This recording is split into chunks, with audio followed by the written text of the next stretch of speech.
You're now watching Sports Bettor's Paradise on the Bet Rivers Network. All right, Jimmy Ott and Paul Stone. So we're now down to 4. The semifinals Thursday and Friday night on primetime in college football. And, they had some blowouts, had some that were close, and a little bit of everything. And especially after the first round where on campuses that were lopsided. Hey, this just in, home field is a big advantage in college football. Paul, as we look at the, before we get into the individual games, here are the odds right now at Bet Rivers to win it all. And let's face it, Ohio State against Tennessee and also against Oregon. Really, really impressive. We talked about this back in the summer that they might have the best roster. They're always very strong with their roster. They produce a lot of pros, but then they got a little pissed off with losing to Michigan for 3 years in a row, and they said, okay, we're going to put our money where our mouth is as well. No excuses this year, Ryan Day. And then they got humbled. And, hey, sometimes you never know how teams are going to respond and huddle. But also, Howard is just letting it rip and getting that ball to those guys on the outside that could really, really go. See the speed advantage against Oregon when in the open field in some of those plays. He's got a lot of weapons. Ohio State is minus 130 right now. Texas and Notre Dame are both second choices at plus 425. Keep in mind, before the bracket even started, before Texas advanced 2 rounds, they were plus 340, 350, something like that.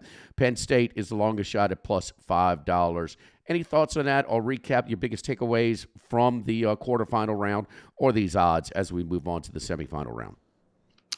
Well, not too much as far as from a betting perspective. Ohio State, as you mentioned, to me clearly head and shoulders the most impressive of these 4 semifinalists. But that's why we play the games, and we know that unusual things that can happen. But the way that they just dominated Oregon, they're up 24 points, less than 20 minutes into the game, lead 34-8 at halftime. Just an impressive showing. We've talked about Will Howard and the fact that he's been turnover prone throughout his career. If he takes care of the ball and doesn't turn the ball over, Ohio State's going to be a tough out in this 4-team tournament that remains. But that's why we play the games, and sometimes funny things happen. So we'll see how these semifinals turn out this end of this week. All right, earn a chance at $10,000 in bonus credits with Bet Rivers Prop Packs. Place NBA same-game parlays to collect player card prop packs and earn rewards. You win based on how your player performs. Log into BetRivers.com with the Bet Rivers app to place your bet and get your pack. Let's look at the Thursday night game. Notre Dame 2 and 46.5 right now at Bet Rivers over Penn State. And this is it's kind of a classic series. I remember games in the snow. Rick Meyer having a big part in these games. And these are 2 traditional powers. And they got the plain helmets. I mean, a little bit of everything. But here they are. And Notre Dame, their first really big win. They have been lacking a major bowl win in so long. And so, this is funny now. They've shown they've been able to compete in the 12 part of the playoff, the quarterfinals. When they've got to this round, they still haven't, they've had their troubles. But the difference, I think, this year in previous years, Paul, is that they beat the SEC champion. And they beat them down in SEC country as well. So I'm impressed. We love Riley Leonard's toughness. We've questioned, how effective and how dangerous he could be with his arm. And, that's been a little bit inconsistent at times, but the defense is very good. Penn State, on the other hand, we said this back in the summertime. This playoff format is built for James Franklin. I mean, he would be in if it was 12 teams so many times, the majority of the times, the last 10 years or so. Now, who have they beaten? They've beaten SMU and Boise State. And even when they pushed Boise State around, got a little sloppy and just kept Boise State in the game. And next thing you know, they're kind of in the game, especially with the touchdown negated by Boise State, followed up by a turnover that kind of sealed it for Penn State as a serious threat. Notre Dame 2 and 46.5 available right now at Bet Rivers, Paul. Yeah, I'm going to look at the total here, Jimmy. First of all, Notre Dame and Penn State, they field 2 of the nation's top defenses. They rank extremely high in many of the key statistical categories. Notre Dame gives up just 13.6 points per game to rank second nationally in that category. In fact, Notre Dame's given up 17 points or fewer to 12 of their 14 opponents this year. So they're really good defensively, only give up 295 yards a game, only 4.4 yards per play. Penn State's defensive statistics, very similar to Notre Dame's, as you might expect, only giving up 15.8 points per game, 289 yards a game, and the same 4.4 yards per play, which is extremely low. Both offenses, looking at this total, and as you can probably tell, I'm going to recommend the under here, but both offenses are run heavy, which I think supports your under positions. Notre Dame, they only throw the ball 44.6% of their offensive plays, so they rank 95th in passing play percentage nationally. Penn State throws it even less, 43% of their offensive plays, to rank 104th in passing play percentage. So both of these semifinalists are run-heavy teams. They do run the ball very effectively. Notre Dame, they average a robust 6.1 yards per carry. Penn State with Singleton and Allen just a little bit behind that at 5.3 yards per play. Per carry. On the other side of the ball, they do predictably defend the run quite well. Two of the better rushing defenses in the nation. Notre Dame only gives up 3.6 yards per carry. Penn State only 3.1. Notre Dame, they didn't allow an opposing running back to rush for 100 yards all season. So no running back rushed for over 100 against Notre Dame. Service Academy quarterbacks Bryson Daly of Army and Blake Harveth of Navy rushed for over 100 against the Irish, but their teams lost by 5 touchdowns, so you can make of that what you will. On the other hand, Penn State, they only had 200-yard rushers against their defense. Woody Marks of USC had 111 yards, and then in the quarterfinal, Ashton Genty of Boise State rushed for 105. So both these teams very good against the run. I just think it's going to be another rock fight. It's going to be a game where points are going to be at a premium. I do a formula that is pretty, not going to be deadly accurate, but gives you a pretty good idea of how many offensive plays are going to be in the game. That's always a key component of a total breakdown. And this formula shows for this game 125.5 total offensive plays, which is really low. So I like this game to be low scoring. I like under 46.5 in Notre Dame, Penn State. Boy, this is a traditional approach offensively for both of these teams, stylistically as well. I mean, the physicality. I mean, they want to run the ball first. They stop the run. So they're very good at stopping the run in running the ball.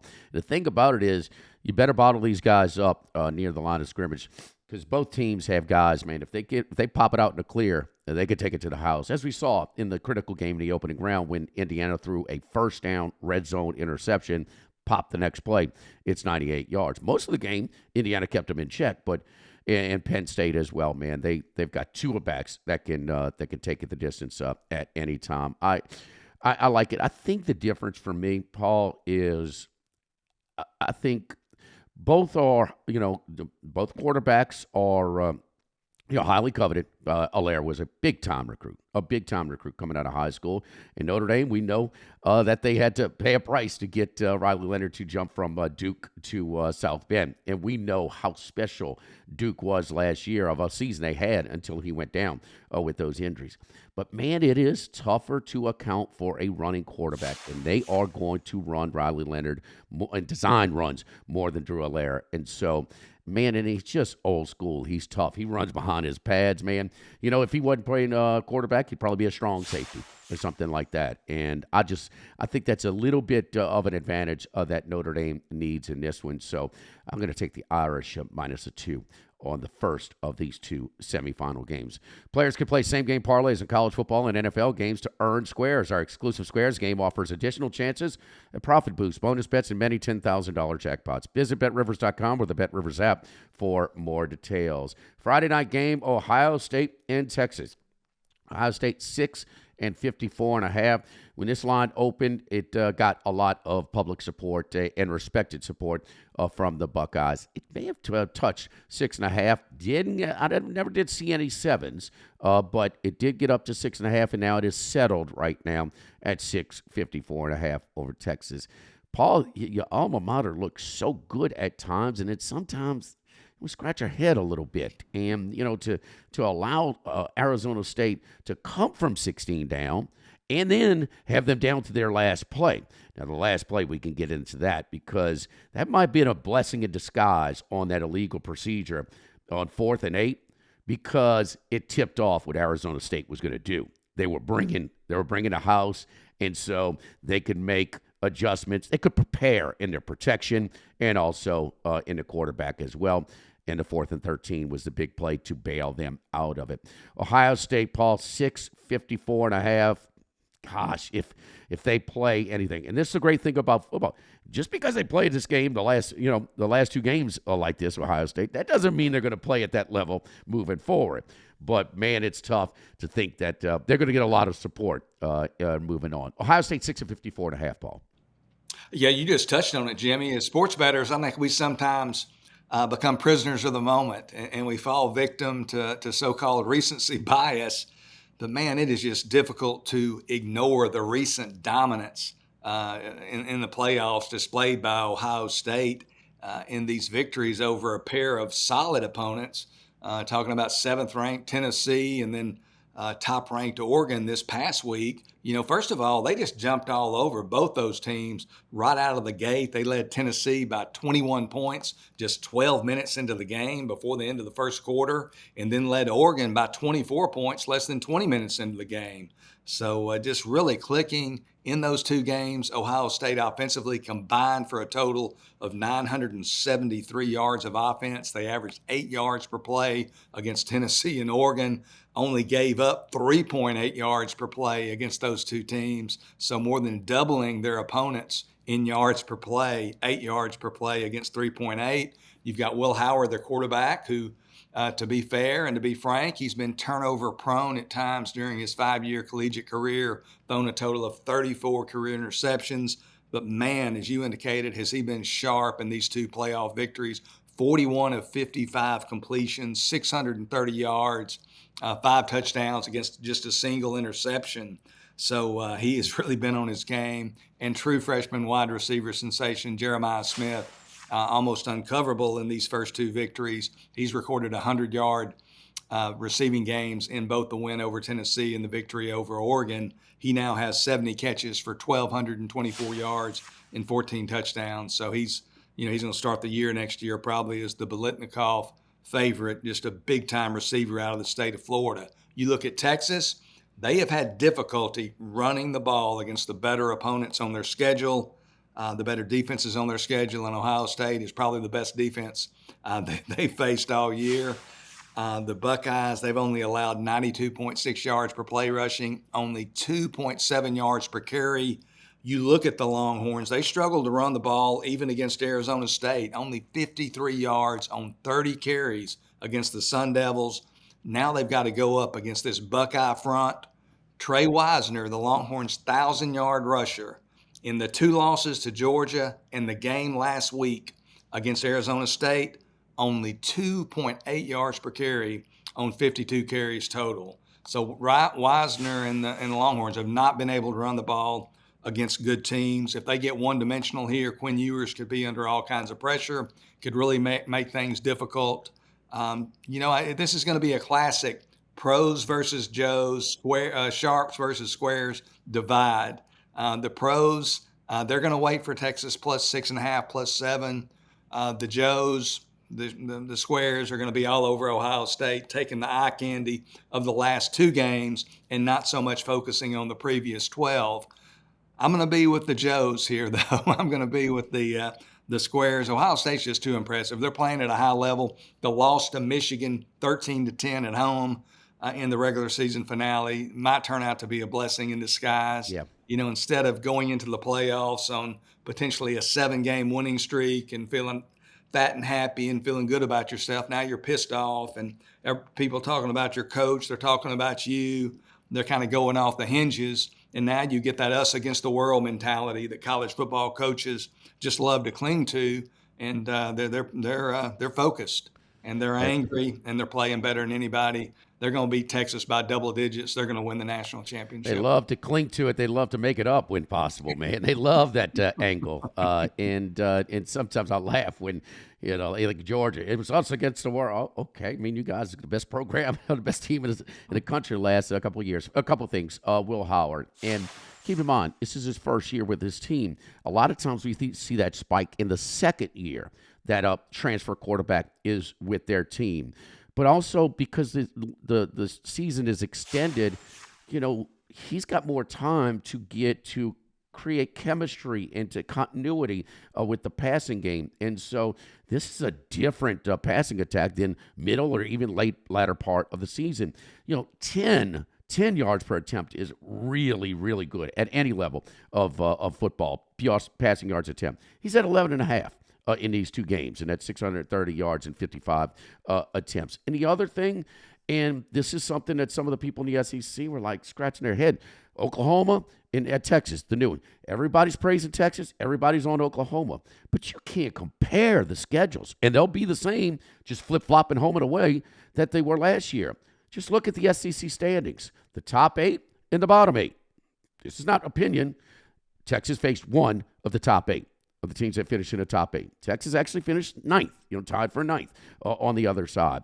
And I'm wondering a little bit when you talk about their running back who in these games that the schedule is stiffening up a little bit, well, that production is down a little bit. Keep in mind, they played Florida.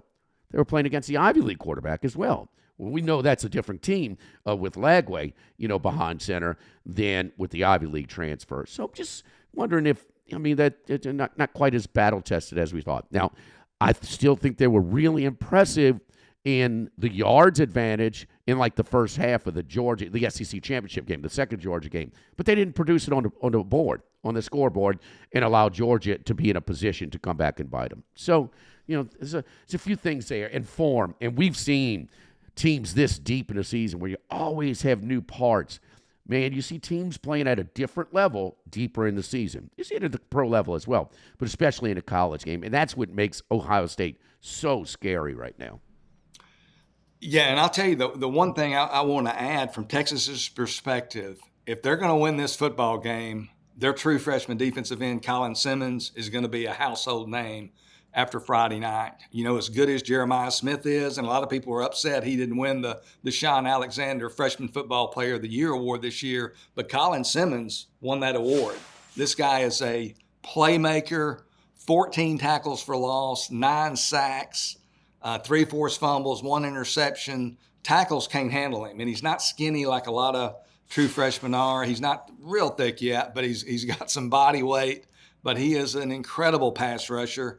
And for Texas to win, they're going to have to win that turnover battle. Will Howard at times has not been good under duress, and he's going to have to, if Mr. Simmons can introduce himself to Will Howard on a frequent basis, Texas has a chance because they could be +1, +2 in the turnovers, and they can score. I tell you, when they pick that ball off, they just look like they're on offense. So, that could be the difference. And Colin Simmons, if Texas wins, Colin Simmons, the freshman defensive end, has to have a huge game.